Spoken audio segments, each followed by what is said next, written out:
வணக்கம்பா. நிகழ்ச்சி மூலமாக உங்களை சந்திப்பதில் பெரும் மகிழ்ச்சி அடைகிறேன். வாழ்க்கையில வெற்றி பயன் நோக்கி பயணம் செய்து கொண்டீர்கள். இந்த பயணங்கள் நல்ல முறையில வெற்றி பெற என் அன்பின் வாழ்த்துக்கள். நீங்க நல்லா இருப்பீங்க. இப்ப இருக்கிறத விட 1000 மடங்கு அதிகமாகும்படி நம்ம சேனைகளின் கர்த்தர் தாமே அவர் சொல்லியபடியே உங்களை ஆசீர்வதித்து உயர்த்துவாராக. நல்லா கவனிச்சு பாருங்கள். இந்த நாள்ல கூட ஒரு பெரிய நோக்கத்தின் அடிப்படையில டிராவல் பண்ணி கொண்டிருக்கிறீங்க. முயற்சி எடுத்துக் கொண்டிருக்கிறீங்க. நல்லது பாருங்க. இன்னைக்கு காலகட்டத்துல நீங்க இந்த உலகத்துல உயர்ந்திருக்கணும், சிறந்திருக்கணும். இதுதான் தேவனுடைய பெஸ்ட்டான காரியம். இன்னைக்கு நீங்க வலதுபுறம், இடதுபுறம் இடங்கொண்டு பெருக்கத்துக்கும், வளர்ச்சிக்கும் நீங்கள் இந்த உலகத்துல உயர்ந்திருக்கிறீர்கள் என்றால், அதற்கு 3 பேர் காரணம் பாருங்க. 1, உங்களை என்னை வாழ வைத்து, உங்களுக்காக எனக்காக இரத்தம் சிந்தின தேவனாகிய கர்த்தர். 2வது நீங்க.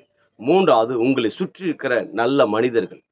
உங்களுடைய வளர்ச்சி இன்னைக்கு நல்லா இருக்குது என்றால், உங்களை சுற்றி இருக்கிற, உங்களுக்குள் இருக்கிற இந்த 3 நபர்கள் தான். ஓகேங்களா?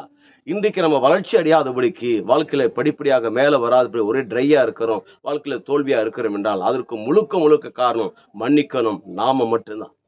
வேற யாரும் இல்ல. நம்ம மட்டும்தான் நம்முடைய தோல்விக்கு காரணமே தவிர, நம்ம வளர்ச்சிக்கு கடவுளும், நீங்களும், உங்க கூட இருக்கிற நல்ல மனிதர்களும். அப்படி என்றால் வாழ்க்கையில நீங்கள் சிறப்பட, திறன்பட, இன்னும் நீங்கள் வளர்ச்சி அடைய வேண்டும் தான் தேவன் விரும்புகிறார். ஏன்னா உங்களுடைய விசுவாசமே உலகத்தை ஜெயிக்கிற ஜெயம். ஆமா, நீங்க தோத்து போக முடியாத உங்களுக்கு இருக்கிற விசுவாசம் இல்லை.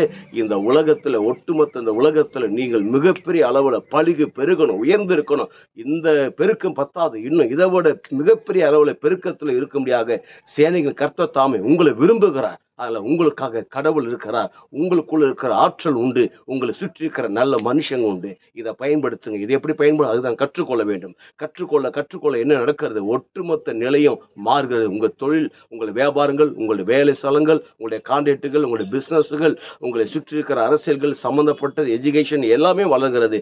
அப்படி வளரும் போது விசேஷமாக உங்களுடைய ஊழியங்கள் வளர்கிறது. இப்படி வளர்ந்து இருக்கும்போது என்ன நடக்குது, ஒட்டுமொத்த உலக நாடுகளுக்கு நம் ஆண்டவர் இயேசு கிறிஸ்து உங்களை கடன் கொடுக்கும்படியாக வைக்கிறார். நீங்கள் வற்றாத நீரூற்றை போல் இருப்பாய் என்று சொல்லி உங்களிருந்து விடைபெறுகிறேன்.